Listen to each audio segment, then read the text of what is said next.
Live সাইটে ঢুকতেছি, তার মানে আমি যদি কিওয়ার্ড রিসার্চ জানি আর আমি যদি কন্টেন্ট রাইটিং করতে পারি, তাইলে যেটা করণীয় সেগুলো হচ্ছে যে, যদি ব্যাপারটা এমন হয় যে আমি একদম নতুন বিজনেস ওপেন করতে চাচ্ছি, আমি কিছুই জানি না, আমি আমার অনলাইনে নিজের বিজনেসকে যদি গ্রো করতে যাই বা প্রেজেন্স আনতে যাই, তাহলে আমি যেটা করতে পারি সেটা হচ্ছে আমি কোনো এসএ কনসালটেন্টের সাথে কন্ট্যাক্ট করবো যে আমার কি করলে ভালো হয়, এবং তাকে যে তার সাথে যে কমিউনিকেশন আমি করবো বা তার সাথে যেই কনভারসেশন আমার হবে সেটা হচ্ছে যে আমি আমার বিজনেসকে যদি অনলাইনে গ্রো করি তাইলে কি কি ধরনের চ্যানেল ক্রিয়েট করা লাগতে পারে। এখন আমি হয়তো এটা বলতে পারি যে আপনার একটা ফেসবুক পেজ দরকার, আপনার একটা ইনস্টাগ্রাম দরকার, সেই সাথে আপনার কোম্পানিকে আরো ভালোভাবে চেনার জন্য একটা ওয়েবসাইট দরকার। তো এখন যদি আপনি ওয়েবসাইট বানান, শুধু ওয়েবসাইট বানান, নর্মালি যেটা হয় যে আপনি ফেসবুকে একটা অ্যাকাউন্ট করলেই পেজ ওপেন হয়ে গেছে, ইনস্টাগ্রামে অ্যাকাউন্ট করলেই ইনস্টাগ্রাম অ্যাকাউন্ট হয়ে গেছে। তাহলে ওয়েবসাইট যদি বিজনেসের জন্য বানান অ্যান্ড ব্যাপারটা যদি এমন হয় যে আপনি আপনার ওয়েবসাইটের মাধ্যমে সার্ভিস প্রোভাইড করবেন, তাহলে সেটা আরও বেশি নেসেসারি। আর এমন যদি হয় যে জাস্ট ইনফরমেশন আছে, আমি যে আমার যে কাজগুলা এগুলো অন্যভাবে হয়, জাস্ট আমার কোম্পানি ইনফরমেশন ওয়েবসাইট আছে, তাহলে একরকম একটা হিসাব। ওয়েবসাইটের উপর নির্ভর করবে গুরুত্ব কতটুকু। সব কাজ যেমন বাংলাদেশ ট্রেনের টিকিট কাটা হয়, এই ওয়েবসাইটের গুরুত্ব আর নর্মালি ট্রেন কবে আসে, কখন যায়, কখন ছাড়ে, ওই ওয়েবসাইটের গুরুত্ব এক না, যেটা দুই রকম কাজ আছে। তো ক্লায়েন্টের ওয়েবসাইট যদি এমন হয় যে তার এখানে ই কমার্স ওয়েবসাইট, তার মানে রেগুলার কাস্টমার আসবে, প্রোডাক্ট দেখবে, দেন ওই ওয়েবসাইটে বসেই অর্ডার করবে, পেমেন্টের একটা ইস্যু আছে, ক্লায়েন্টের সিকিউরিটির একটা ইস্যু আছে পেমেন্টের, এটা এক ধরনের ওয়েবসাইটের হিসাব আসে। এছাড়া জাস্ট আমি কি ইনফরমেশন দিয়ে রাখছি, ওইটা আরেকটা হিসাব, তাই না? ওয়েবসাইট যখন আমি বানাতে যাবো তাহলে ক্লায়েন্টের ওই বিজনেস পারপাস হিসাব করে আমাকে ডোমেইন হোস্টিং নিয়ে চিন্তা করতে হবে। প্রথমত আসি যে তাহলে ডোমেইন কি, যদি আমি একটা ওয়েবসাইট ক্রিয়েট করি তাহলে ডোমেইন কি, যেটা আপনারা সব জানেন, এটা নতুন করে আসলে বলার কিছু নেই। ডোমেইন বলতে যেটা লিখে আমরা ফেসবুক ওয়েবসাইটে মানে ভিজিট করি, যাই আমি যদি ফেসবুকে যেতে চাই তাহলে facebook.com লিখি, আমি যদি ইউটিউবে যেতে চাই তাহলে youtube.com লিখে আমাকে আসতে হচ্ছে, ব্যাপারটা তো এরকম। আর এরপরে আমি যদি অ্যামাজনে যেতে চাই তাহলে আমাকে amazon.com লিখতে হচ্ছে। তাহলে এই যে বিভিন্ন প্ল্যাটফর্মে আমি যেতে চাচ্ছি, এই প্ল্যাটফর্মে যাওয়ার জন্য যে একটা রাস্তা দরকার, এই রাস্তা হচ্ছে ডোমেইন। মানে নামটা ছাড়া বা এই পাথ বা রাস্তা ছাড়া আমি যেতে পারবো না ওই প্ল্যাটফর্মটাতে। এই ডোমেইনগুলা একটা ইস্যু থাকে। আরেকটা আসেন হোস্টিং। এই হোস্টিংটা কি? হোস্টিং হচ্ছে এই যে amazon.com আমি আসলাম, amazon.com আসার পরে তো আমি কিছু পাচ্ছি, কিছু তো দেখতেছি। এখন কি কি দেখতেছি? আমি ধরে নিলাম এটা একটা ইমেজ, বা এটা একটা ইমেজ, এটা একটা ইমেজ, ইমেজ তো। আর নিচে আছে নর্মালি টেক্সট, ইমেজ আর টেক্সট। এগুলা কিছু কিছু ওয়েবসাইট হতে পারে ভিডিও থাকতে পারে, অডিও থাকতে পারে। ইমেজ বলেন, টেক্সট বলেন, অডিও বলেন, ভিডিও বলেন, প্রত্যেকটাই একটা ওয়েবসাইটের সিঙ্গেল পার্টিকুলার এক একটা অ্যাসেটস, আলাদা আলাদা এলিমেন্ট বলতে পারেন। দেখেন, আপনি যদি আপনার মোবাইলে 1 MB একটা গান লোড করতে যান, তাহলে আপনার ডেফিনেটলি মেমোরি কার্ডের মধ্যে 1 MB একটা স্টোরেজ থাকা উচিত। 900 KB থাকলেও তো আপনি 1 MB গান লোড করতে পারবেন না, সম্ভব না। তাহলে যতটুকু ক্যাপাসিটি লোড দিবেন, ততটুকু ক্যাপাসিটি গ্রহণ করার মতো ক্যাপাবিলিটি থাকা লাগবে, তাই না? তাহলে গানে একটা ওজন থাকে, দেখতে পারি, দেখতেছি না, যা শুনতেছি, I can hear. ভিডিওর একটা ওয়েট আছে, বাতাসেরও তো ওয়েট আছে না? তাহলে বাতাসেরও জায়গা দরকার। এই যে নর্মাল ইমেজের জায়গা নাই, ওয়েট নাই। একটা ইমেজ তুললে 1 MB 2 MB হয়। ইমেজ একটা ফাইলের সাইজ না, ফাইলের সাইজ।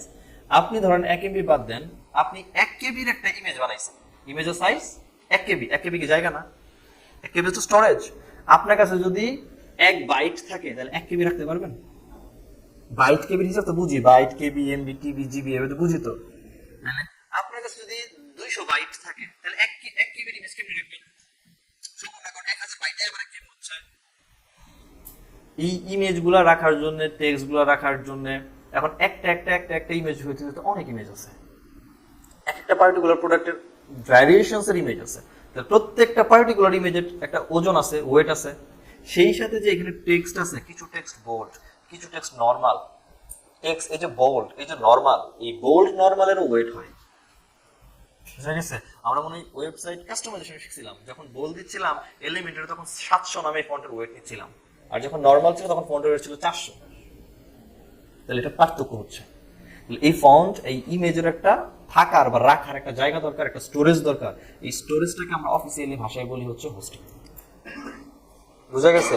তাহলে আমার ওয়েবসাইটে যত অ্যাসেট থাকবে সেটা হইতে পারে কোনো ভিডিও, হইতে পারে টেক্সট, হইতে পারে ইমেজ, হোয়াটএভার ইট ইজ, রাখার জন্য যে জায়গা দরকার এটা হচ্ছে স্টোরেজ, তার মানে হোস্টিং।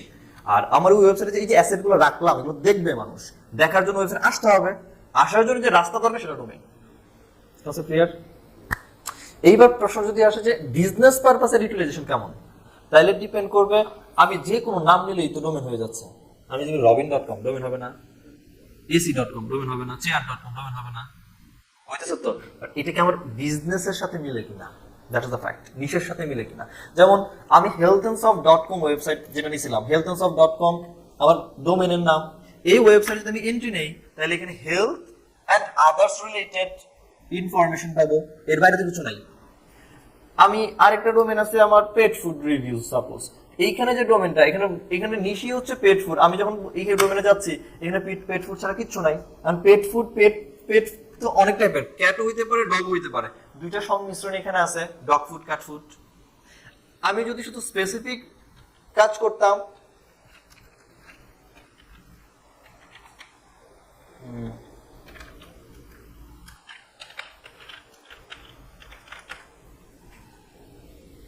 ধরেন এই ওয়েবসাইটটা এখানে শুধু পিটবুল আছে আর কিছু নাই, কারণ এটা নিশ স্পেসিফিক পিটবুল, ডোমেনে তো শুধু পিটবুলই নিছি।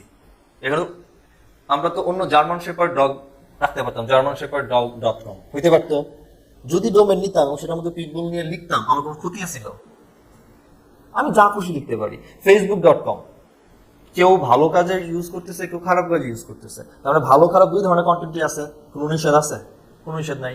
youtube.com সব ধরনের ভিডিও চলে, এমন কোনো নিশ আছে যেখানে ইউটিউবে নাই? এখন ইউটিউব যদি বলতো ডেডিকেটেড শুধুমাত্র এন্টারটেনমেন্ট ভিডিও চলবে, আপনি তাহলে এডুকেশন ভিডিও এখানে আপলোড করার মতো ক্যাপাসিটি নাই, নিশ তো স্পেসিফিক নাই। আমি ডোমেন যে কোনো নামে নিতে পারি, বাট বিজনেস পারপাসে আপনার বিজনেস যেই টাইপের হবে আপনার ডোমেনের নামও ওই মোতাবেকই হবে, ওইভাবেই করা উচিত। এখন এই ডোমেন নাম যখন আমরা বাছাই করতে যাব, সেটা বিজনেসের উপর যেহেতু বেস করে আসতেছে, এখন তাহলে বিজনেসের পার্টিকুলার কিছু এরিয়াও আছে। লাইক বিজনেস করবেন ভালো কথা, কিছু বিজনেস চলে গ্রুপ অফ কোম্পানির নামে, কিছু কোম্পানি চলে সিঙ্গেল ইন্ডিভিজুয়াল কোম্পানি, আর কিছুই নেই, জাস্ট একটা নর্মাল একটা কোম্পানি, অথবা কিছু চলে জাস্ট নর্মাল অর্গানাইজেশন টাইপের। এখন গ্রুপ অফ কোম্পানির আন্ডারে সাধারণত অনেকগুলো মাল্টিপল কোম্পানি রান করে। কোন একটা কোম্পানির জন্য যদি বিজনেস ক্রিয়েট করা লাগে এবং কোম্পানি যদি পার্টিকুলার ডোমেইন ইন্ডিকেট না করে বলে আমি পুরো কোম্পানি কি কাজ করি পুরাটা দেখাও, তাহলে ওই কোম্পানির নাম অনুসারে ডোমেন হওয়া উচিত ছিল। যেমন creativity.institute.com পার্টিকুলার নামে আসছে ক্রিয়েটিভিটি ইনস্টিটিউট, এটা হচ্ছে ক্রিয়েটিভ বিজনেস গ্রুপের একটা সিস্টেম কনসার্ন। তাহলে ক্রিয়েটিভের যে মূল যে কোম্পানি ক্রিয়েটিভ বিজনেস গ্রুপ, যার আন্ডারে ক্রিয়েটিভিটি, ডিমার্কি, ডেসভার্ট সবকিছু চলে। এখন ক্রিয়েটিভিটি যদি বলে যে আমার সমস্ত কোম্পানির কি কাজ, কি কি ধরনের অপারেশন চলে এক জায়গায় দেখাবো, তাহলে তার ডোমেন হইতো creativebusinessgroup.com। স্বাভাবিক, তার আন্ডারে ক্রিয়েটিভিটি ইনস্টিটিউট, তার আন্ডারে ডেসভার্ট.com, তার আন্ডারে ccpl.com, এগুলো আসতো, পার্টিকুলার আসতো। এখন আমার যদি এরকম হইতো, আচ্ছা আমি শুধু স্টিলের বিজনেস করি আর কিছু না, আমার কোম্পানি শুধু স্টিল বানায়, রড বিক্রি করে, যেমন KSRM, BSRM, ওদের কোম্পানির এক ধরনের ডোমেন, এদের কাজ এটা, এরকম সিমেন্টও বানায় না, এরা শুধু স্টিলের কাজ করে, রড বানাচ্ছে, ওই নামে ওরা চালাচ্ছে, ওদের মোটিভ ওইরকমটাই। তো ডোমেন কিসের উপরে নিবেন বা কিভাবে নিবেন এটা ডিপেন্ড করবে আপনার বিজনেস কিসের উপর, আপনার বিজনেস নিশ কি। আপনার বিজনেস নিশ যদি মাল্টিপল বা যেটা কি বলে মাল্টি নিশ রিকোয়ার করে, তাহলে ওই টাইপের ডোমেন নিবেন যেটাতে মাল্টি নিশ মেনশন করা যায়। আর যদি সিঙ্গেল নিশ হয় তাহলে সিঙ্গেল, যেমন এটা যদি ক্রিয়েটিভ বিজনেস গ্রুপের মধ্যে ক্রিয়েটিভিটি আমি আলাদা চিন্তা করি, তাহলে টাইটন ইনস্টিটিউট ওইভাবেই ডোমেন ক্রিয়েট করা হয়েছে creativity.institute.com, মানুষ বুঝতেছে ইটস আ ইনস্টিটিউট, স্বাভাবিক না? তো ডোমেনের ব্যাপারটা বিজনেসের নিশের উপর আসবে। এখন প্রশ্ন আসে তাইলে আমার বিজনেসের জন্য ডোমেন নেম আমি কেমনে সিলেক্ট করব? অথবা আমি যদি এরকম একটা ব্লগ টাইপের ওয়েবসাইট বানাই, এই ব্লগের মধ্যে তো আমি স্পেসিফিক নিশ নিয়েই কথা বলতেছি, নিশের বাইরে তো কিছু নাই, আমি যেটা নিয়েই কথা বলি। নিয়ম হচ্ছে একটা ভালো ডোমেইন, একটা গুড ডোমেইন রিসার্চ করার ক্ষেত্রে আপনাকে যেটা মাথায় রাখা লাগবে সেটা হচ্ছে একটা ডোমেইন যখন আমরা রিসার্চ করতে যাব, তখন ডেফিনেটলি এই ডোমেনের একটা ক্যারেক্টার লেন্থ আছে না স্যার, এটা কয় ওয়ার্ডের একটা আমি গুনতে পারবো না, তারপর 5-10 ক্যারেক্টারের বা এটা 6-7 ক্যারেক্টারের। এখন আমি যদি বলতাম pets and foods review in Bangladesh .com domain হইতো না, কারণ এটা তো বিশাল বড় হয়ে গেছে। তার একটা কিচেন রিমডেলিং সার্ভিস দেন, আপনি যদি বলেন kitchen remodelling service in California .com, okay it's a keyword, kitchen remodelling in California .com নিতে পারেন, বাট ডোমেন নেমটা অনেক বড় হয়ে গেল না? মানুষের মেমোরাইজ রাখার মতো তো একটা ডোমেন নেম দরকার। মানুষ এত বড় নাম মনে রাখতেও পারে না, এত বড় করে টাইপও করে না। যত শর্ট করা, লাইক ইউটিউব দেখেন, ফেসবুক দেখেন, পপুলার যত প্ল্যাটফর্মগুলো আছে এগুলো ছোট ছোট নামে করা, পিন্টারেস্ট, দেন লিঙ্কডইন, ইনস্টাগ্রাম, ইজি নেম, এগুলা ছোট নামের মধ্যে আছে। সুতরাং আপনি যখন একটা ডোমেইন নেমকে পারচেজ করতে যাচ্ছেন বা ডোমেইন নেম রিসার্চ করতে যাবেন, তখন ট্রাই করবেন আমার ডোমেইনের মধ্যে যে ক্যারেক্টার থাকবে এই ক্যারেক্টারের লেন্থ সর্বোচ্চ, আপনি যখন সর্বোচ্চ যান তাও 15 থাকবে, এর বেশি থাকতে পারবে না একটা ডোমেনের মধ্যে সর্বোচ্চ। ডোমেন যখন নেবেন আপনি ডেফিনেটলি ওই যে নিশ টার্গেট করবেন, আমার এই ক্যাটাগরি, তাহলে নিশের আন্ডারে কিওয়ার্ড আসে না স্যার? কিওয়ার্ড থেকে তো নিশ হয় না, নিশ থেকে কিওয়ার্ড হয়তো। আপনি ট্রাই করবেন আপনি যে ডোমেনটা নিচ্ছেন সেই ডোমেনের মধ্যে নিশ অথবা কিওয়ার্ড, যেটা কোন মেইন র কিওয়ার্ড যেটা, এটা যেন প্রেজেন্ট থাকে। এখানে দেখেন র কিওয়ার্ড আমার প্রেজেন্ট না, পেট ফুড রিভিউ প্রেজেন্ট না, মেইন কিওয়ার্ড ডাইরেক্ট আছে। হেলথ একটা কিওয়ার্ড না, সিঙ্গেল। এক্সাক্ট ম্যাচ কিওয়ার্ড না, exact match keyword. Pitbull keyword না, পিটবুল লাভারও একটা কিওয়ার্ড, ঠিক আছে। তারপরে কত এখানে okitchen.com এর মধ্যে কিচেন কি কিওয়ার্ড না? কিওয়ার্ড তো। তাহলে আমার যে নিশ বা আমার যে কিওয়ার্ড এটা ডোমেনের মধ্যে মেনশন করছি না? মেনশন করে দিছি। তাহলে এই যে ব্যাপারগুলো আসলো, আমরা একটা ডোমেন রিসার্চ করার সময় ট্রাই করবো ওই নিশ বা মেইন কিওয়ার্ড যেন প্রেজেন্ট থাকে এবং সেটা যেন 15 ক্যারেক্টারের নিচে থাকে। বুঝা গেছে? আরেকটা জিনিস থাকে স্যার, এটা হচ্ছে টিএলডি। টিএলডি এর ফুল মিনিং হচ্ছে টপ লেভেল ডোমেইন।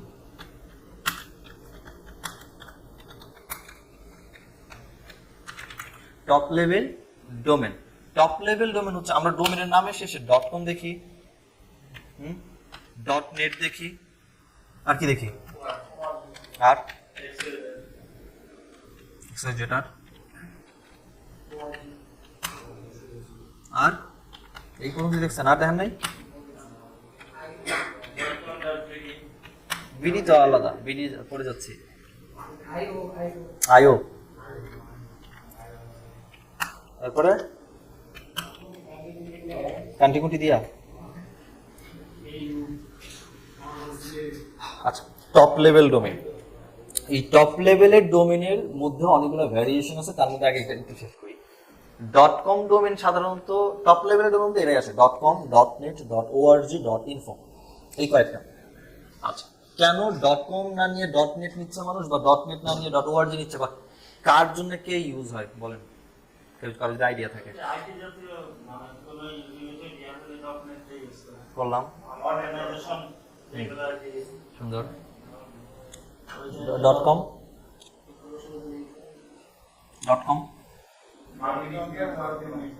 সাধারণত কমার্শিয়াল ওয়েবসাইট গুলো, কমার্শিয়াল বিজনেস গুলো ইউজ করে।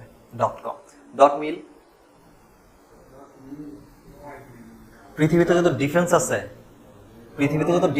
আর ডিফেন্সের যত ওয়েবসাইট আছে সমস্ত ওয়েবসাইট .mil, সেটা বাংলাদেশ হোক, ইন্ডিয়ান হোক, ইউএস হোক। যেমন joint Bangladesh army .mil, .com, .bd এরকম। ওকে, তো এগুলো হচ্ছে টপ লেভেল ডোমেন। এই ডোমেনের মধ্যে পার্থক্য আছে, যে কিছু বলেন .au কি দিয়ে দেন, কান্টি দিয়ে দেন। এগুলোর মধ্যে আবার হচ্ছে একটা হচ্ছে CTLD, আরেকটা হচ্ছে CCTLD। ডোমেনের মধ্যে এই দুটো ভ্যারিয়েশন। CTLD হচ্ছে কান্ট্রি টপ লেভেল ডোমেন, যেগুলো .com, .bd, .au, .in থাকে না, Indian domain, .ie Ireland, .fr France, .gr Germany, এই যেভাবে থাকে এগুলো বলা হয় CTLD। আর CCTLD হচ্ছে কান্ট্রির মধ্যে, মানে কি বলে এটাকে, কান্ট্রির মধ্যে আবার সিটি ধরে না, এরকম টাইপের। .com, .au, .com, .bd, .com, .in, এই টাইপের ডোমেনগুলো হচ্ছে CCTLD।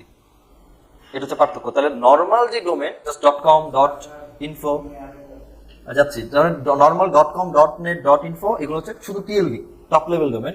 যখন ডোমেনের মধ্যে .net.com না হয়ে হচ্ছে xyz.au.fr.jr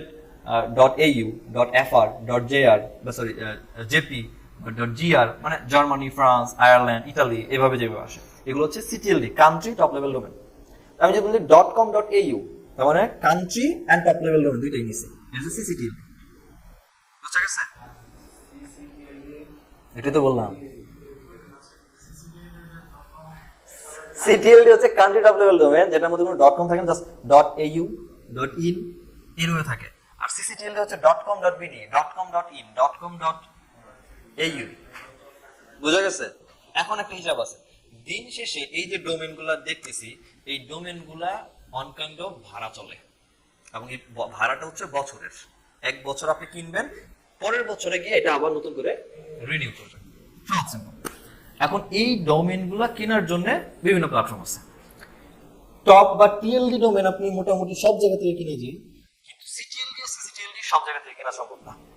যেমন আপনি যদি বলেন আমার ওয়েবসাইট হবে .com.bd, তাহলে বাংলাদেশ লোকেট করতেছেন, এটা নেওয়ার জন্য আপনি নরমালি বাংলাদেশে যে ওয়েবসাইটগুলো আছে, সরি যে কোম্পানি আছে যারা কিনা হচ্ছে এই ডোমেন হোস্টিং বিক্রি করে, এদের কাছ থেকে নিতে পারবেন না। নিতে গেলে আপনার ওই কি বলে বিটিআরসি, না বিটিআরসি, আমি মাঝে বিআরটিসি বিটিআরসি বলে এক করে ফেলাই, এই যে সমস্যা। হ্যাঁ, ওদের কাছে গিয়ে আপনার বিজনেস ট্রেড লাইসেন্স এইগুলো দিয়ে দেন নিতে হয় .com.bd। আপনি যদি বলেন .india নিব, .in, .au নিব, নরমাল ওয়েবসাইট থেকে পারবেন না, এটা জন্য ডেডিকেটেড করা অস্ট্রেলিয়ান ওয়েবসাইট আছে কান্ট্রি ওয়াইজ, ওদের থেকেই নিতে হবে। আর যেটা ইন্টারন্যাশনাল মানে .com, .bd, .net, .org, .xyz এগুলো যেগুলো ইন্টারন্যাশনাল প্ল্যাটফর্ম আছে ওখান থেকে নিয়ে নেবেন। বুঝা গেছে? এখন ব্যাপারটা হচ্ছে আমি বলছিলাম তাইলে এটা একটা হিসাব গেল, এরপর একটা লাস্ট যে হিসাবটা সেটা হচ্ছে আমার বাজেট। আমি কত টাকা দিয়ে ডোমেন কিনবো?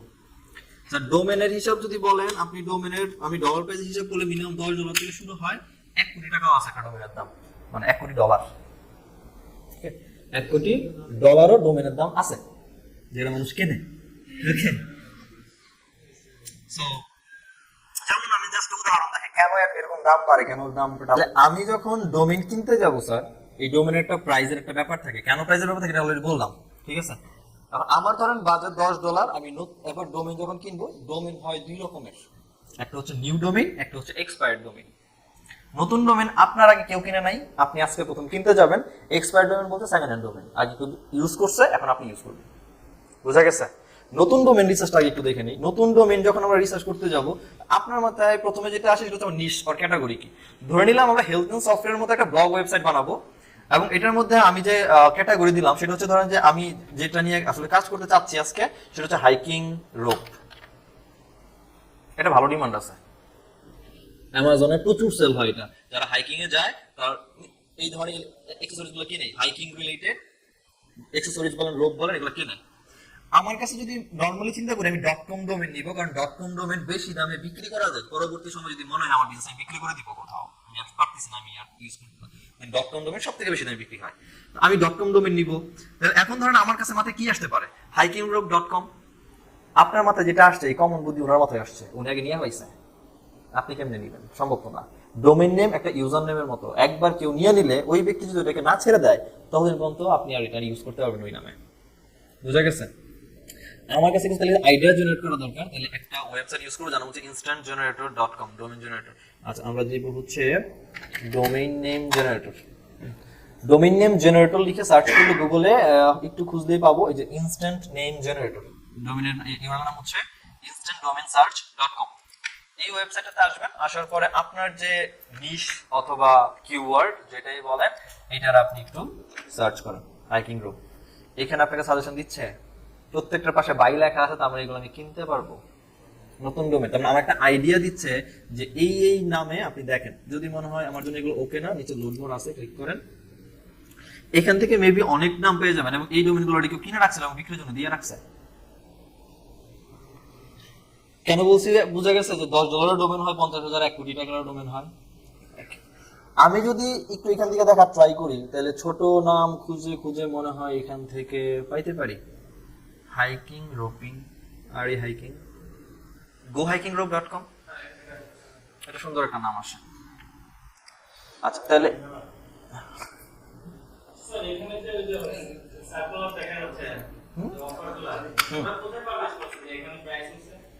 এখানে দেখা লাগবে। এমন কেন করি এবারে কাজ করতে মন চাবে না আপনাদের? আচ্ছা ধরে নেন এই ডোমেনটা আমার কাছে মনে হয়েছে ভালো লাগছে, বা তাহলে আমার একটু দেখার ইস্যু যে এই ডোমেনটা ইন্টারন্যাশনাল টিএলডি তে অ্যাভেলেবেল আছে কিনা, আমি কিনতে পারবো কিনা। ডোমেইন নেম কেনার জন্য এটা এক্সপায়ার্ড ডোমেন হোক আর নিউ ডোমেন হোক, সেটা যদি .com হয়, .com, .info, .biz এই টাইপের ডোমেন হয়, টিএলডি হয়, সেই ক্ষেত্রে অনেক ওয়েবসাইট আছে। তার মধ্যে একটা হচ্ছে, আমি জাস্ট ইন্টারন্যাশনাল ডোমেনগুলোর কথা বলতে, প্ল্যাটফর্মগুলোর কথা বলছি যারা এগুলো বেচা কেনা করে। তার মধ্যে একজন হচ্ছে namecheap.com, একজন হচ্ছে godaddy.com, তারপরে আছে হচ্ছে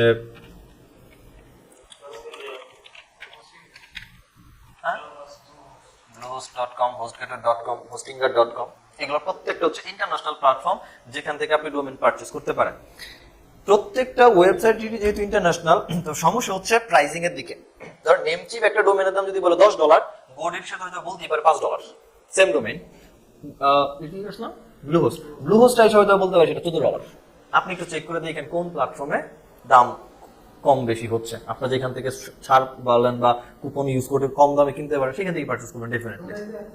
ডোমেন কি ওকে, যেমন আমি আসলাম এই ডোমেনটাতে, এন্ড আমি ডোমেনে প্রথমে নেমচিপে আসলাম, নেমচিপ বলেছে registered new domain name start. আমি এখানে ডোমেন নেমটা দিয়ে এন্টার দেই, ও সার্চ করে নিয়ে আসুক। গোডেডিতে এখানে একটা ডোমেন নাম, এই সেম নামটা দিয়ে সার্চ করলাম, এখানে আসি, আমাদের কি জানো ডোমেন, ডোমেনের মধ্যে ক্লিক করি, এখানে ডোমেন নেম সার্চ করি। নেমচিপ যদি বলে এই ডোমেনটা নেমচিপে অ্যাভেলেবেল, আমি নেমচিপ থেকে এটা কিনতে পারবো, এবং এর ডোমেনের দাম হচ্ছে $9.58, ভ্যাট সহ $10 পড়বে, আইসিআরএন ফি সহ ভ্যাট সহ। গোডেডি বলছে এটা প্রথম বছরে €1 দিচ্ছে, পরের বছর থেকে কি কত দিবে? এই ডোমেন .com না, .com এর দাম কত নিতেছে? না এটা একটা প্রোটেকশন দিচ্ছে বাড়তি টাকা দিয়ে, বাদ দেন, এটা নরমালি $13 নিচ্ছে। গোডেরি থেকে আমি 1 বছরের জন্য আপাতত যদি কিনে ফেলি, নিতে পারি, সুবিধা হবে। পরের বছর আমি যখন রিনিউ করবো তখন এখানে $20 রিনিউ করবো না, করে নেমচিপে ট্রান্সফার দিয়ে দেবো $13 দিয়ে বা $10 দিয়ে, আমার জন্য দাম কমে আসলো, এটা করতে পারি। হ্যাঁ, আপনি যেখানে খুশি ডোমেন নিয়ে যান, আপনার আছে, আপনি কোথায় শিফট করবেন আপনার ইচ্ছা, ঠিক আছে। তো এই যে প্রাইসিং এর যে পার্থক্য, এটা ওয়েবসাইট বেসিসে হয়, আপনার যেখান থেকে ইচ্ছা। তবে অ্যাজ এ বিগিনার লেভেলে কাজ শুরু করাটা যদি বলেন, তাহলে নেমচিপ সবথেকে বেস্ট বিগিনারদের জন্য। এদের সাপোর্ট, দেন এদের প্ল্যাটফর্ম, এদের ইউজার অ্যাক্সেস, ইন্টারফেস ইজি। মানে আপনি একটা প্রবলেমে পড়ছেন, এদেরকে সাপোর্টে নক দিয়ে, আপনাকে সাপোর্টে রাখি, চ্যাটিং এ রেখে আপনার ওই সলিউশন ওরা সলভ করে ওকে করে দিবে। যেটা বাংলাদেশে যেটা হয় যে আপনি টিকেট ওপেন করেন, একসাথে করে দেখতেছি, নো, একটা ইনস্ট্যান্ট রেজাল্ট। বুঝে গেছে?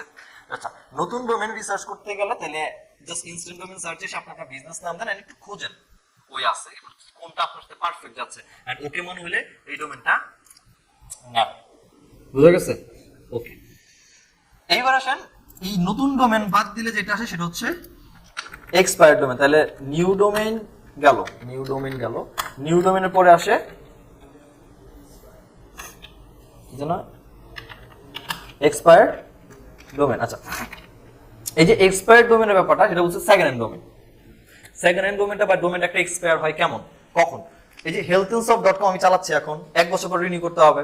1 বছর পর যদি আমি রিনিউ না করি, healthandsoft.com আমি কোথাও না কোথাও থেকে কিনছি, সেটা নেমচিপ থেকে হোক, গোডেডি হোক, থেকে কোথাও থেকে কিনছি।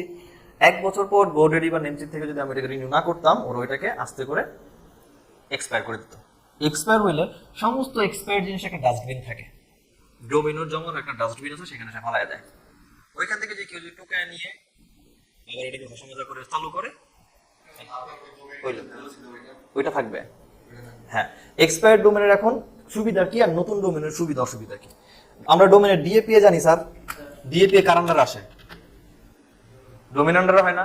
ডিএপিএ ওয়েবসাইটের যত বেশি হবে, ওই ওয়েবসাইটের শক্তি তত বেশি থাকে না, এটা তো জানি।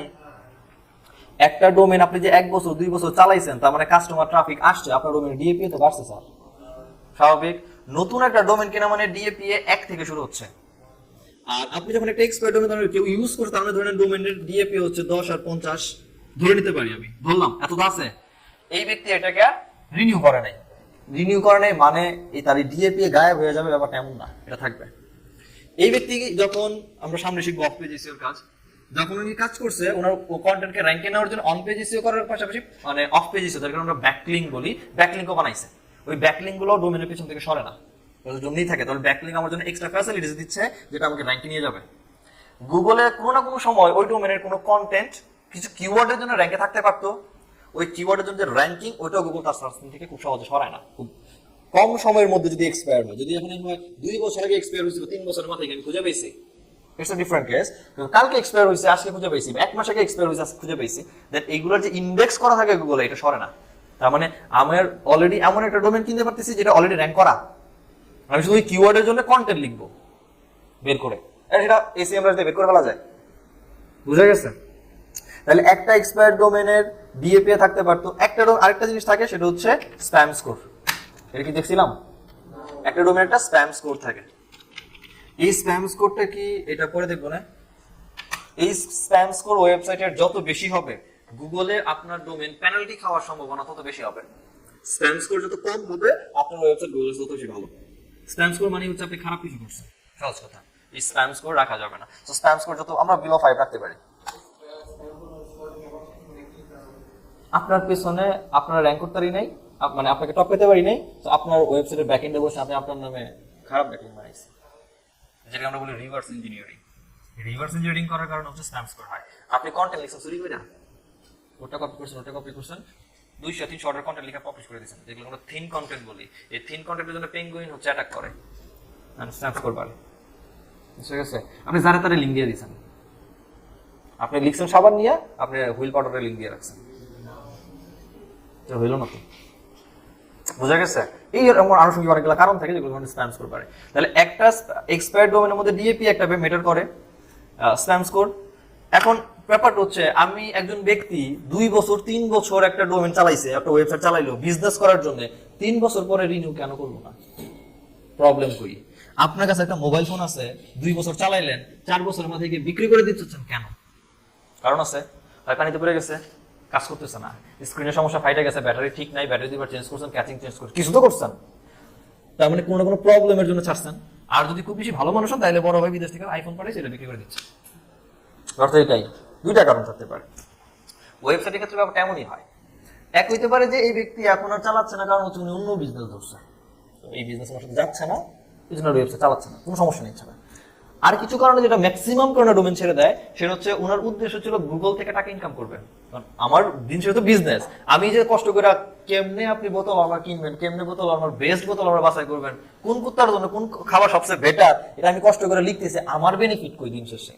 আমার বেনিফিট হচ্ছে গুগল, আপনি যখন আমার কাছে কন্টেন্ট পড়তে আসবেন, আপনি কন্টেন্ট পড়ার কারণে গুগল আপনার অ্যাড দেখাবে, ওই অ্যাড আপনি দেখবেন দিলে আমাকে গুগল টাকা দিবে। এটা বিজনেস তো। এখন আমার ইনকামের ওয়েটে হচ্ছে গুগল অ্যাড। গুগল অ্যাড আমার পেনাল্টি দিচ্ছে, তার মানে গুগল অ্যাডসেন্স থেকে আমার যখন ব্যান করছে ডোমেনটা, আমার ডোমেনে গুগল অ্যাডসেন্স আর শো হবে না। তাহলে আমি তো ওই ডোমেনে বিজনেস করার কোনো মানে নাই আর আছে। তাহলে ওই ডোমেন আমার জন্য কোনো কাজের না। যার কারণে অনেকে এরকম হয়, যার কারণে ওই ডোমেন ছেড়ে দিচ্ছে।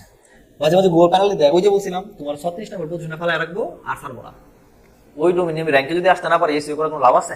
তো ওই ডোমেনে বিজনেস করে কি করবো? বুঝা গেছে? এই কিছু কারণে মূলত ডোমেন নেম করে এক্সপায়ার হয়। এখন আপনি যদি দেখেন কোন একটা এক্সপায়ার ডোমেন কিনতে গিয়ে যে ডিএপি অনেক ভালো, ডিএপি ভালো, স্প্যাম স্কোর 5% এর কম, আর ওই পেনাল্টিও খায় নাই, যদি এটা দেখেন এন্ড বাজেট $10 মধ্যে, তাইলে নতুন ডোমেন কেনার চেয়ে পুরান ডোমেন কেনার লাভ বেশি। যাবো তো আগে থিওরি শেষ করি।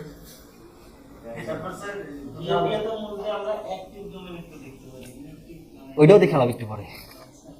আচ্ছা, তাইলে আমরা যদি এই ডিএপিএ, স্প্যাম স্কোর, পেনাল্টি খাইলো কিনা এন্ড বাজেট, এগুলো যদি পাস করতে পারি তাহলে এই তিনশো এক্সপায়ার ডোমেন কিনা আমার জন্য সবথেকে সুবিধাজনক। কারণ ও আগে থেকে ডিএ আছে, যেটা আমার নতুন ডোমেন 1 থেকে কিনে 10-15 টাকা তুলতে যে সময় লাগবে, এই সময় আমি ওটা 20 বানাই ফেলবো বা 30 বানাই ফেলতে পারবো।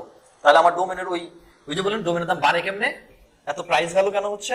এই ডিএপি এর জন্য প্রাইস ভ্যালু হচ্ছে, কতগুলো কিওয়ার্ডের জন্য র্যাঙ্ক করতেছে ওর জন্য প্রাইসের ভ্যালু বাড়তেছে।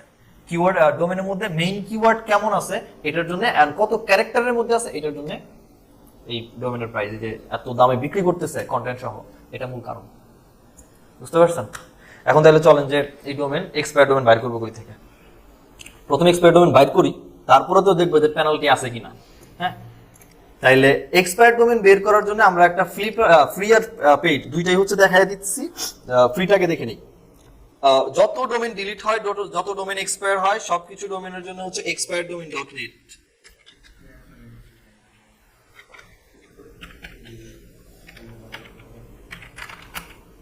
এক্সপায়ার্ড ডোমেন ডট নেট, এই যেটা এক্সপায়ার্ড ডোমেন এই প্ল্যাটফর্মে আছে।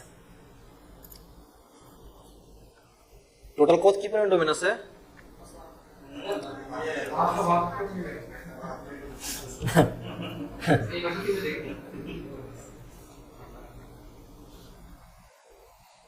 আচ্ছা কি পরিমাণ 24 ঘন্টা কি পরিমাণ ডোমেন এত পয়সা এক্সপায়ার হিসেবে? তাহলে ডোমেন আছে, সমস্যা নেই। এই এক্সপায়ার্ড ডোমেনটাকে ব্যবহার করার জন্য ডেফিনেটলি আপনি আগে সাইন আপ করে একটা অ্যাকাউন্ট ওপেন করে নিন। আইদার আমি আপনার যে এক্সাক্ট নিশের জন্য যে ডোমেন খোঁজা দরকার এটা পাবেন না। সাইন আপ করা একদম ইজি স্যার। সাইন আপে এসে user name, password and email দিয়ে সাইন আপ করে নেন, শেষ। আপনাকে পাঠিয়ে দিবে ইমেলের মধ্যে। আমি জাস্ট লগ ইন করে নিই। মোটামুটি লগ ইনটা করে নিয়ে, লগ ইন করার পর আমার কাছে একটা নিশ ছিল, যার নিশের নাম ছিল হচ্ছে হাইকিং গ্রুপ। দেখি নিশে আসলে এক্সপায়ার্ড ডোমেন আছে কিনা, না থাকলে তো কিছু করার নাই, এবার থাকলে তো আমার জন্য ভালো। আমার একটা নিশ নিচে পুরো অথেন্টিক টাইপ ব্যাপার স্যাপার আর বলতে হবে।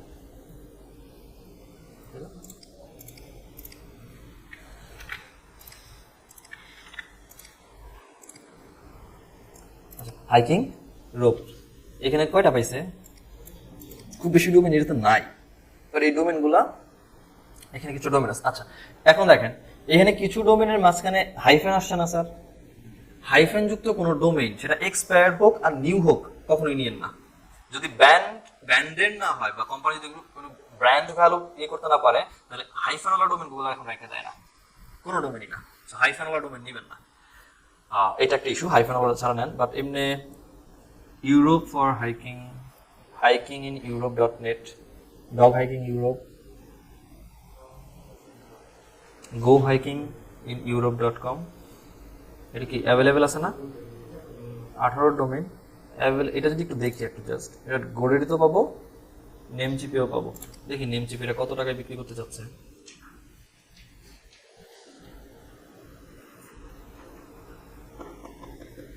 $10 বাজেটের মধ্যে আছে। তাহলে এই ডোমেনটার হিস্টোরি করে দেখি। এই ডোমেনটা প্রথম ওই যে আপনি বললেন একটু আগে গিয়ে বললো 13 বছর আগের ডোমেন আছে। এটা কেমনে এই এক্সপায়ার্ড ডোমেন কিনে 13 বছর 14 বছর বানায় ফেলে? আমি কিনবো 7 বছর পুরনো ডোমেন, 10 বছর পুরনো ডোমেন যেটা এক্সপায়ার হয়েছে এখন। তো আমি একটু দেখতে চাই এই ডোমেনটা লাস্ট ফার্স্ট কবে কেনা হয়েছে। তো এটার যদি আমি এর ডোমেন হিস্টোরি যদি চেক করি তাহলে পেয়ে যাবো। So domain history checker, domain history checker এই ওয়েবসাইটে আসবো whoisrequest.com। এই ওয়েবসাইটে আসার পরে আমার কাছে যে ডোমেইনটা আছে এই ডোমেইনটা দেন এখানে এন্ড হিস্টোরি, গেট হিস্টোরিতে ক্লিক করুন। এই ডোমেইনটা 2018 সালে প্রথম কেনা হয়েছে, 18 পরে 19 পরে আর কেনা হয় নাই, এখন 23 কি আমি কিনতেছি। তাহলে 19 একবার লাস্ট এক্সপায়ার হয়েছে, 18 19 20 21 22 23 6 বছর 15 ডোমেইন। এটা পাইছেন 3 বছর 15 domain.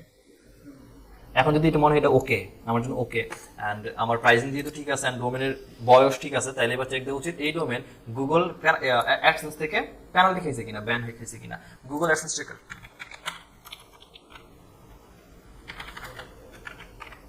Google AdSense ban checker প্রথমেই আসে adsensechecker.com। ডোমেনটা নেন, এইভাবে আসলে জাস্ট অ্যাডভান্সে গিয়ে আনসারে চলে যায়, হুইজ নাই। এখানে আসার পর ডোমেন নাম দেন অ্যান্ড চেক হয়েছে। Not done, okay fine, secure. এবার দেখে ডিএপিএ কত। সো অ্যাক্টিভ ডোমেন দেখার জন্য ওই যে বলবো যে মোজ দিয়ে দেখতে পারি, এটা তো অ্যাক্টিভ ডোমেন না। সো ডিএপিএ চেকার লিখে সার্চ করলে এসইও স্কোর ভিউয়ার নামে একটা অপশন পাবেন, এসইও ওয়েবসাইট এসইও চেকার, এইটা ডিএপিএ চেকার মোজের।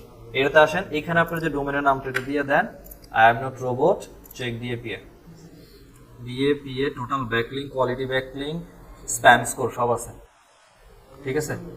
হ্যাঁ এটা ডিএপিএ একটা লাইন ছেড়ে দিব, নিতে আমার পক্ষে সম্ভব না নেওয়া, কিন্তু কথা হচ্ছে এই ডোমেনটাকে একবার এসিএম রাশি দিয়ে দেখে যদি এর অবস্থা দেখি যে কখনো কাজ করছে এবং সেই কাজের ভ্যালুটা মোটামুটি ভালো ছিল, তাহলে চেষ্টা করি ওর এক দিয়ে শুরু করা। কারণ যদি ওর ব্যাকলিং দেখে আছে এমন কিছু কিওয়ার্ড যেগুলো নিয়ে ওর র্যাঙ্কে আছে, আমি কন্টেন্ট লিখলে র্যাঙ্কে ইজিলি চলে যেতে পারবো, তাহলে এই ডিএপি একবার আমার জন্য সময় লাগবে না, কারণ র্যাঙ্কে যাওয়াটা ইম্পর্টেন্ট, এটা একটা ফ্যাক্ট।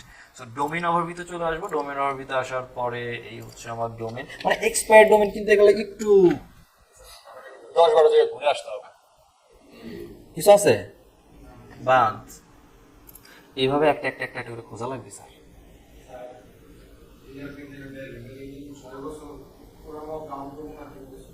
18 থেকে 19, সরি 23, 6 বছর না? এই ফ্রি মেথডে এক্সপায়ার্ড ডোমেইন খুঁজে বের করা অনেক বেশি কঠিন কাজ, ঠিক আছে? আর এই যে পুরো প্রসেস যেটা দেখলাম, যে ডিএপি চেক করা, মানে তার মানে বলতে গেলে আপনি একটা এক্সপায়ার্ড ডোমেইন রিসার্চ করতে যখন যাচ্ছেন, তার মানে এখানে মেজারমেন্ট থাকছে হাই ডিএপি বের করা, স্প্যাম স্কোর যত কম থাকে, বাজেটের মধ্যে থাকবে, মেইন কিওয়ার্ডটা নিশ থাকবে, এই তো ফ্যাক্ট।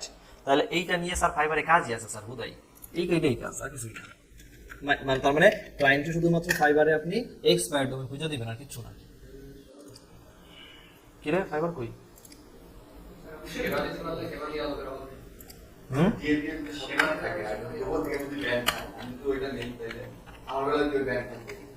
হ্যাঁ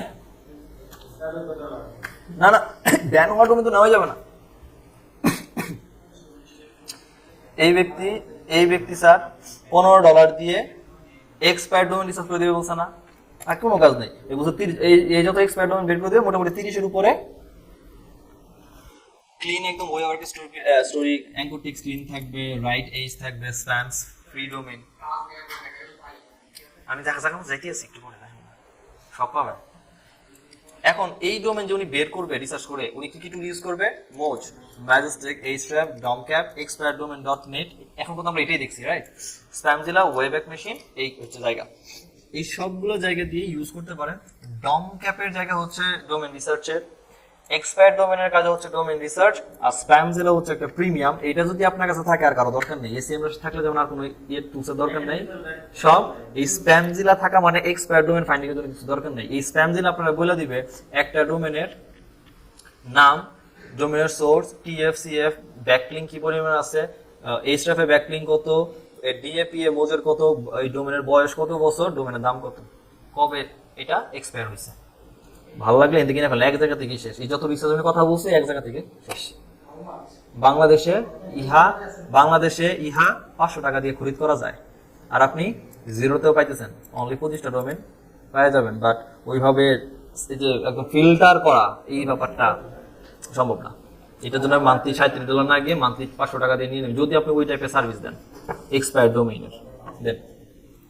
আইদার হ্যাঁ, এইটা ওই ডিজিটাল ভিশনে আছে এটা, আর আইদার আপনি এখান থেকে দেখেন। সো এক্সপায়ার্ড, এই হচ্ছে এক্সপায়ার্ড ডোমেইন হিসাব। তো ডোমেইন নাম বোঝা গেছে। এখন বিজনেসের জন্য আপনি এক্সপায়ার কিনেন, নিউ কিনেন, আপনার ইচ্ছা, আপনি কিভাবে কিনবেন, আমি জাস্ট আপনাকে ওয়ে দেখাই দিলাম। এবার আসেন তাইলে ডোমেইন কেনার পরে আসেন, বা ডোমেইন চুজ হয়ে গেলে এবার আসেন হোস্টিং। হোস্টিং ব্যাপারটা স্টোরেজ, আপনি হোস্টিং ছাড়া ডোমেইন কিনা ফেলে রাখতে পারবেন। যেমন কি বলে এটা, এখন বর্তমানে এটা না হইলে হয়, বাট একটা সময় যখন ওই জাস্ট ওই নোকিয়া 5130, 1110 ওই টাইপ মডেলের যে মোবাইলগুলো ছিল, তখন আসলে মোবাইলের কোনো ভ্যালু নেই, সিম ছাড়া খুব বেশি ভ্যালু ছিল না। মোবাইল কেনা মানে সিম, এই জন্য অনেকে যেটা হইতো, সিমের দাম তখন কত ছিল, আমার বাবা যখন প্রথম সিম কিনে গ্রামীণ ফোনের ডিজিস, তখন ছিল 4500 টাকা। তখন 4500 টাকা দিয়ে সিম কিনে, গ্রামীণ সিম কেনার 3 মাস পরে মোবাইল কিনছে টাকা জমায়।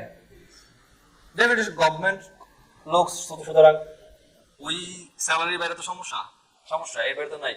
3 মাস পরে গিয়ে মোবাইল কিনছে আবার। সময়টা কত।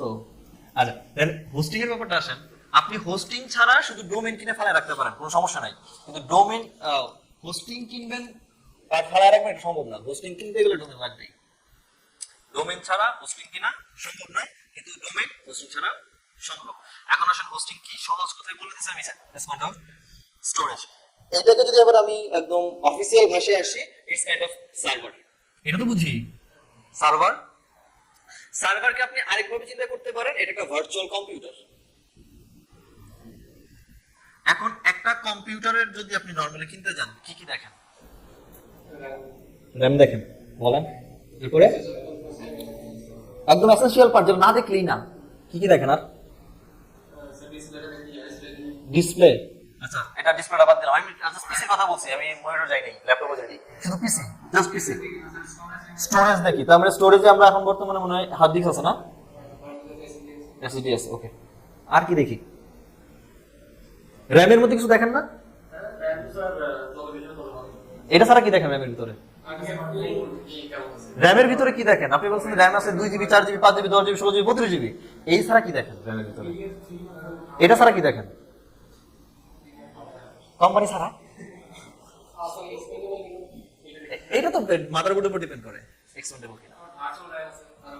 না এডি না, যেটা আপনি হয়তো দেখেনি না সেটা হচ্ছে বাস স্পিড।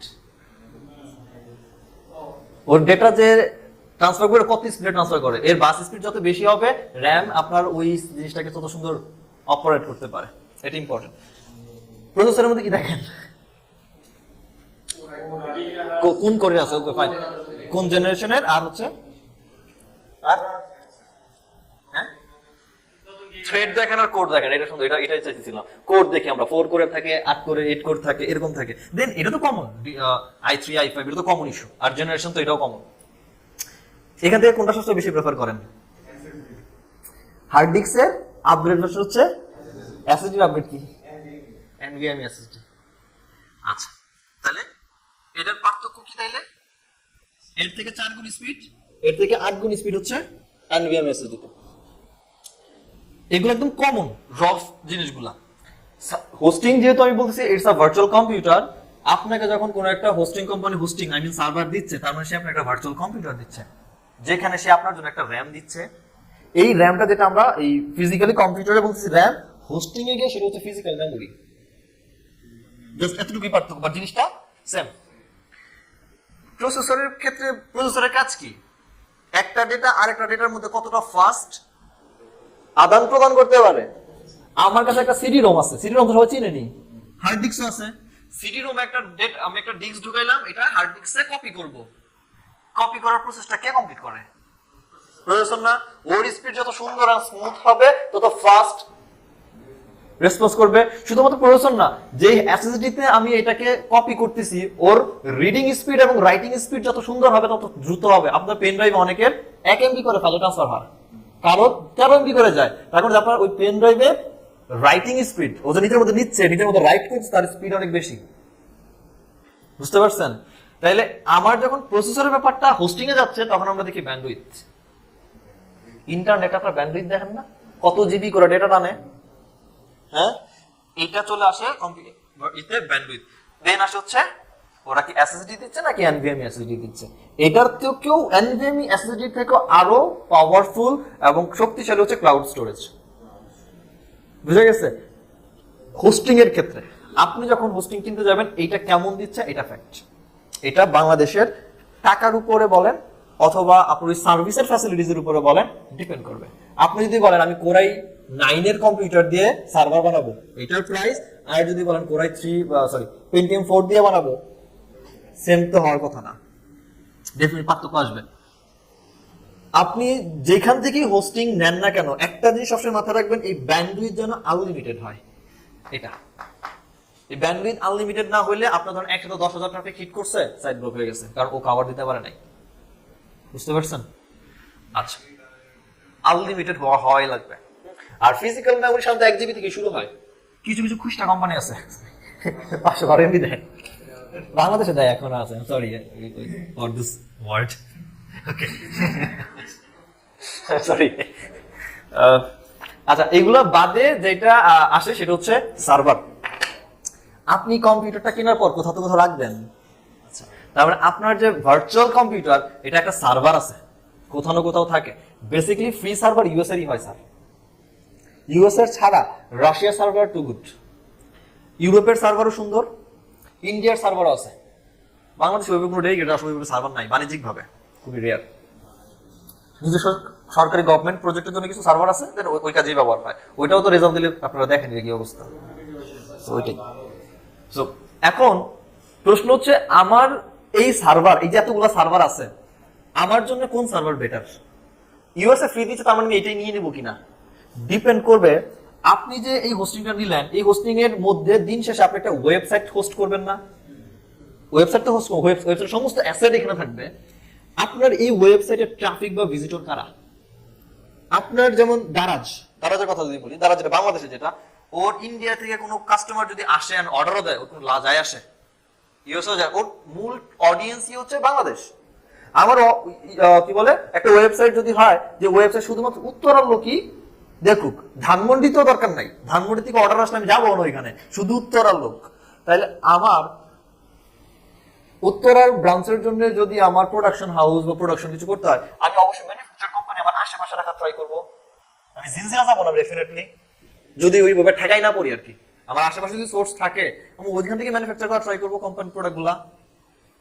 হোস্টিং এর ক্ষেত্রে ব্যাপারটা এমন হয় স্যার, আপনি যখন ইউএস এর সার্ভার দিচ্ছেন, আপনার কাস্টমার সব বাংলাদেশের, ইউএসএ থেকে বাংলাদেশের একটা দূরত্ব আছে তো স্যার, আছে কি না? আছে। চিন্তা করেন আপনি যদি টেকনাফ থেকে তেতুলিয়া যান, সেইটা রাস্তা যদি হয় বাসে, কয় দিনে যাবেন? পঞ্চগড় থেকে একদম সেন্ট মার্টিন 2 দিনে যাবেন। হেলিকপ্টারে গেলে, বিমানে, তাহলে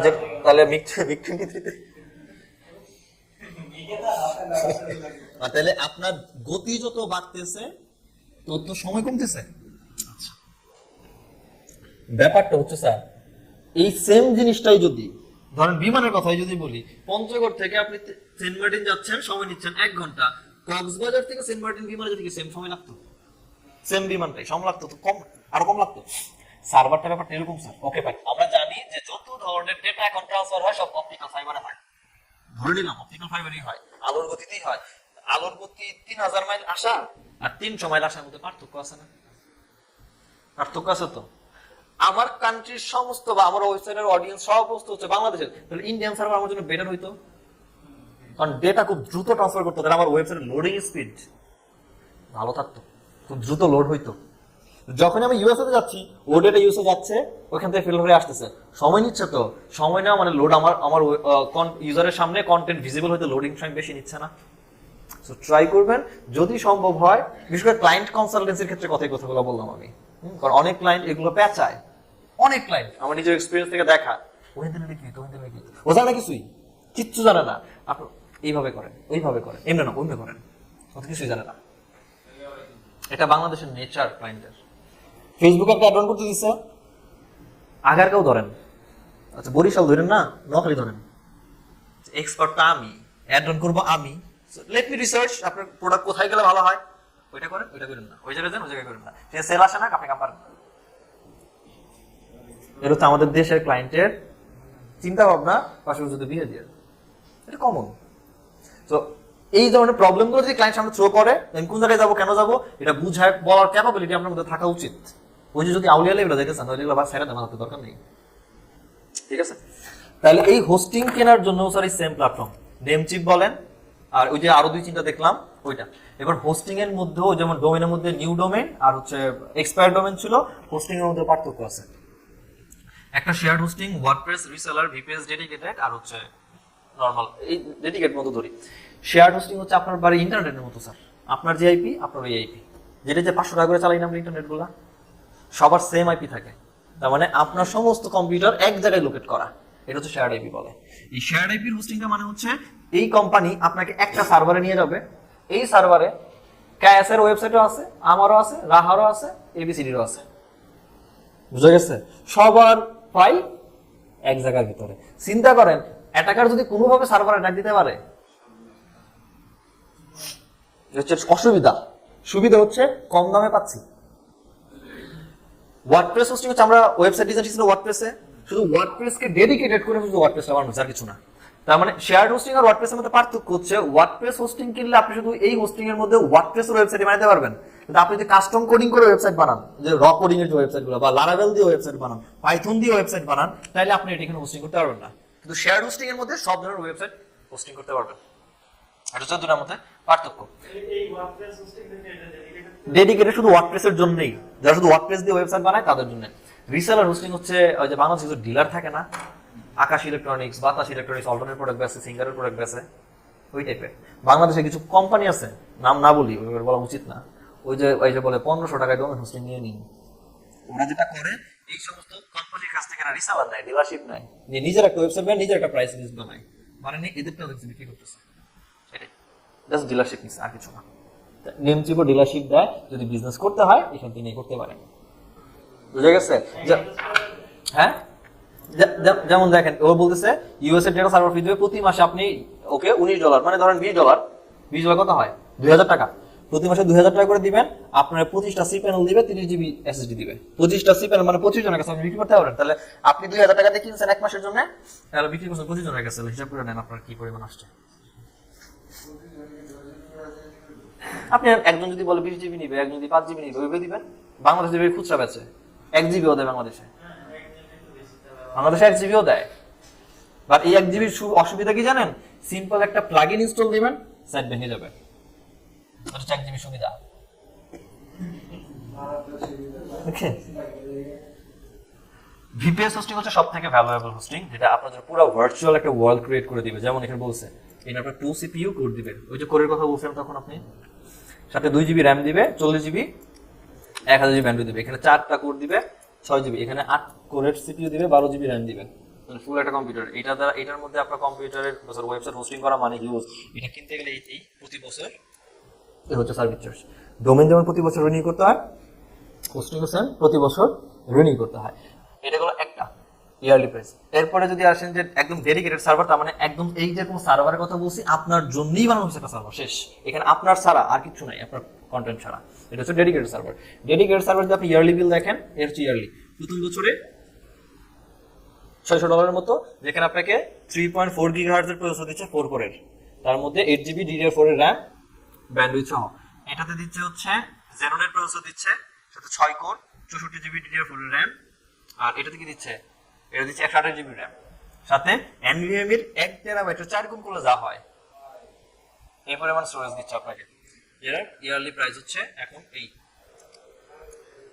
ওভাবেই দাম 2 লাখ টাকা প্রাইস, স্বাভাবিক। এইবার আসেন আমাদের লেভেলে আসি। আমাদের লেভেলে যেটা আছে শেয়ার হোস্টিং। নেমচিপ বলতেছে শেয়ার হোস্টিং এ আপনি $22 দিয়ে পাবেন এটা।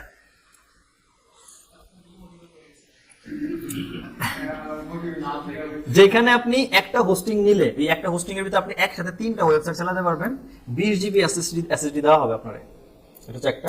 এর থেকে একটু উন্নত মানের হচ্ছে আনলিমিটেড ডোমেইন, মানে আনলিমিটেড ওয়েবসাইট, মানে একটা হোস্টিং আপনার কাছে যদি 1 কোটি ওয়েবসাইটও থাকে, এই একটা হোস্টিং এর ভিতরে 1 কোটি ওয়েবসাইট হোস্ট করতে পারবেন, যার এসএসডি কোনো লিমিট নাই, আনলিমিটেড, যত খুশি আপনি ইউজ করেন।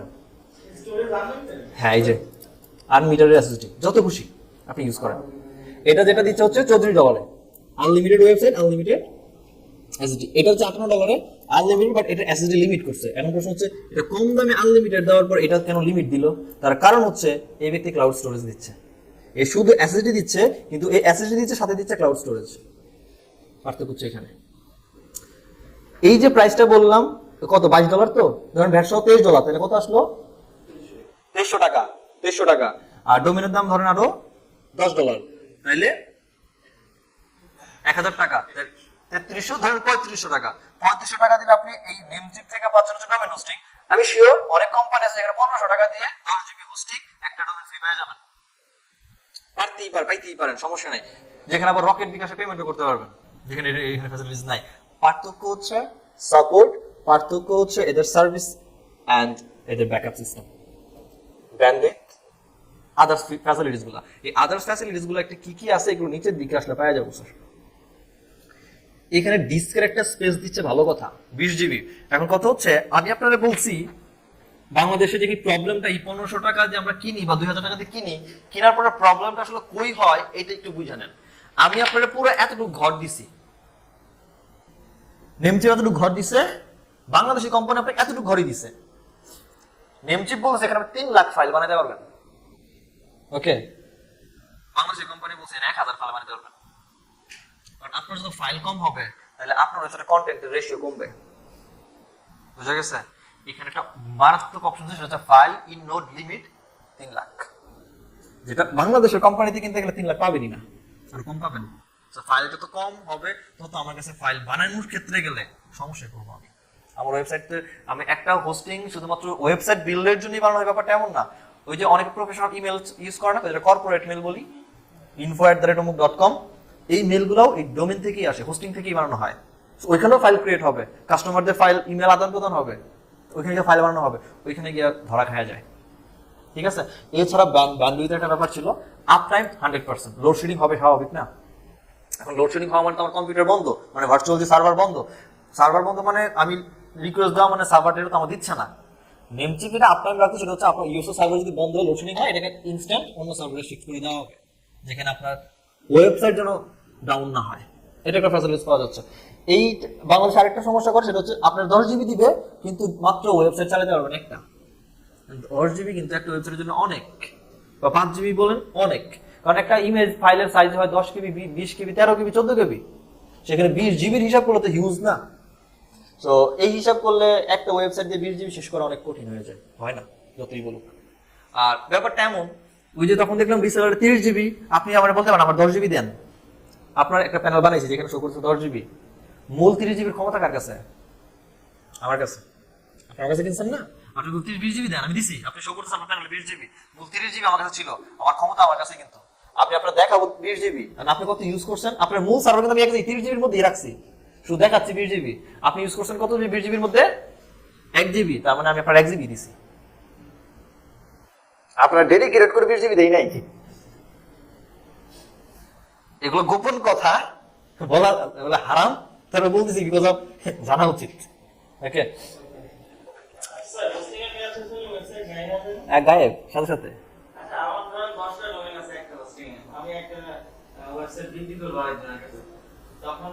ওইখান থেকে আস্তে করে তুলে নিয়ে ফাইলগুলো দিয়ে দিবেন।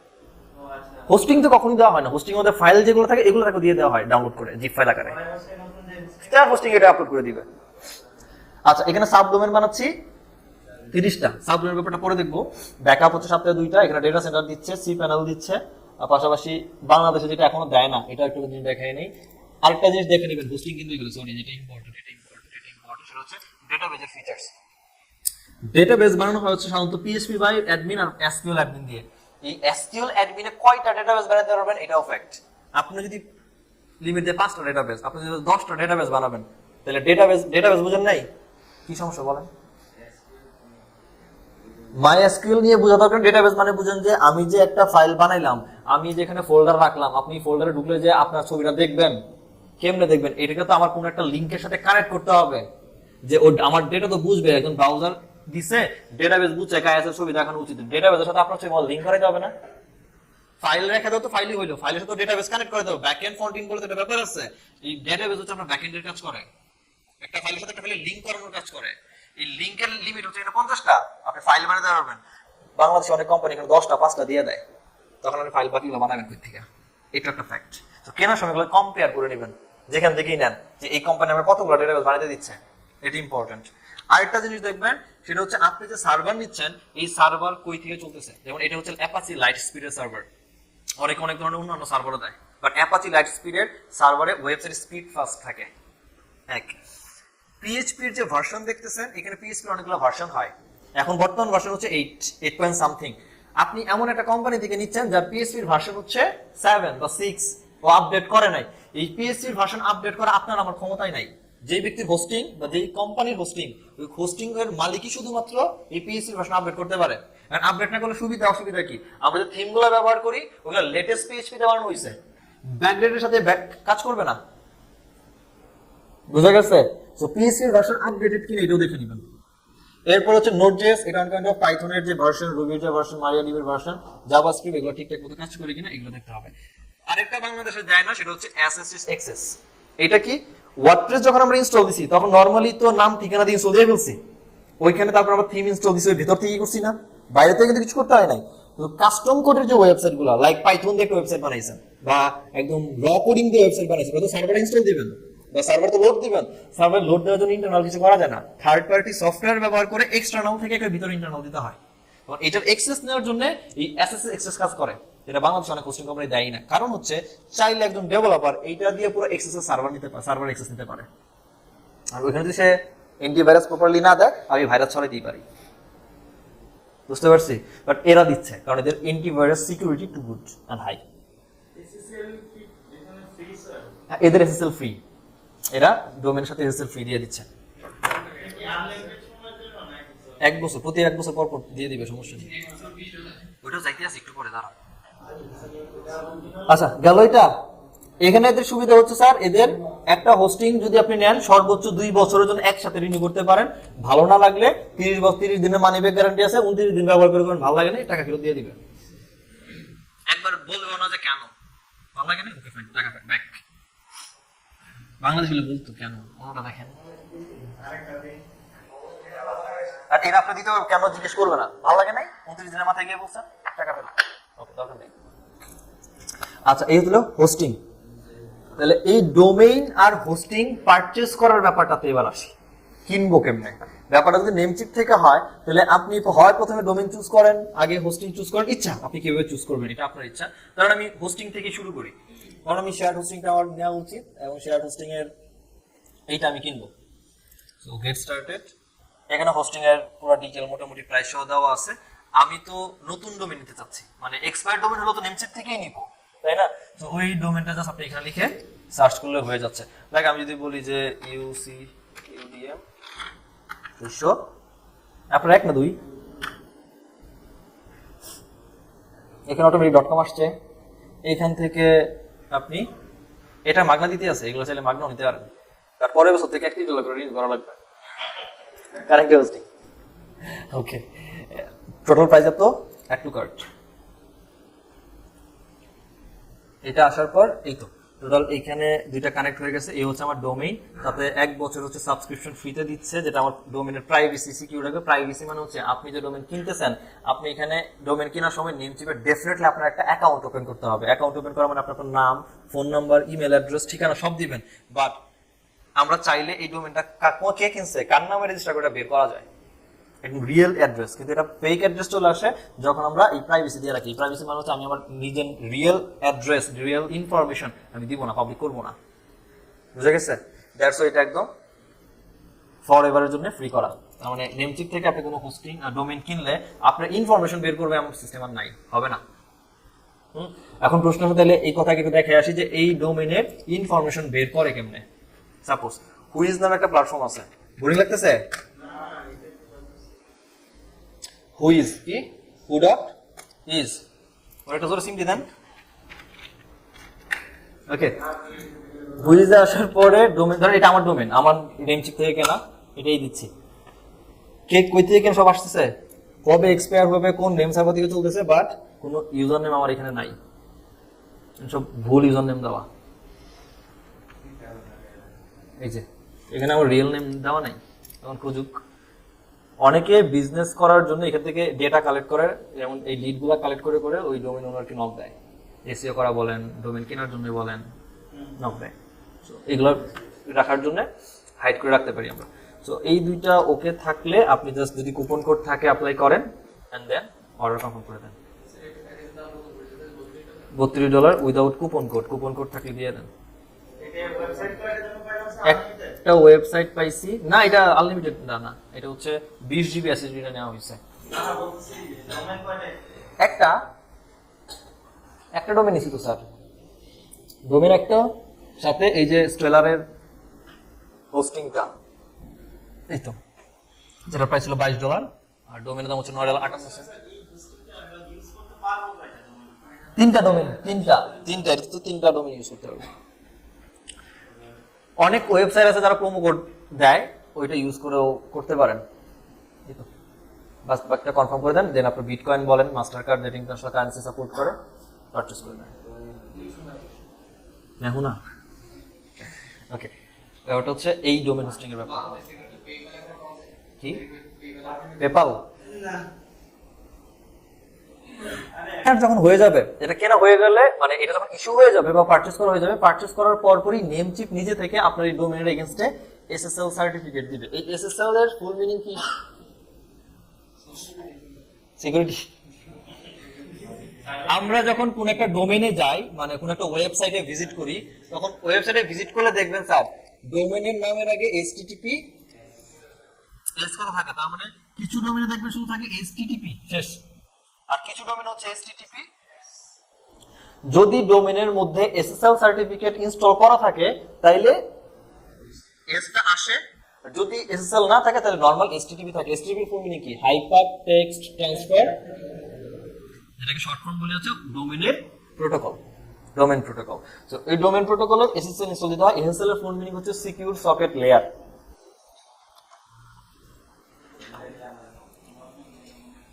কোনো দরকার নাই, জাস্ট বলে রাখলাম। ব্যাপারটা হচ্ছে কি